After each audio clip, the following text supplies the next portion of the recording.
বাংলাদেশের যে কোনো বিষয় নিয়ে নেতিবাচক প্রচারণা এখন ভারতীয় মিডিয়াগুলোর নিয়মিত চর্চা হয়ে দাঁড়িয়েছে। তাদের এই অপপ্রচার থেকে বাদ যাচ্ছেন না বিদেশি কূটনীতিকরাও।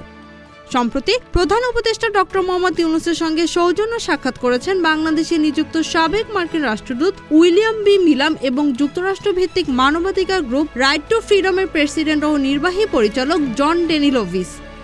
এরপরই এই সাক্ষাৎকে নিয়ে নেতিবাচক প্রচারণায় নেমেছে ভারতীয় গদি মিডিয়াগুলো। তারা দাবি করছে এই মার্কিন কূটনীতিকরা ইউনূসের সঙ্গে মিলে ভারত বিরোধী ফন্দি আঁটছে।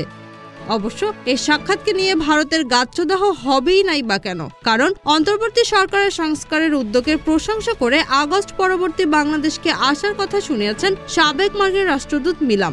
এছাড়া বাংলাদেশ নিয়ে ভারতের মিথ্যা প্রচারণারও ব্যাপক সমালোচনা করেন জন ডেনিলোভিস। Z News, Dhaka.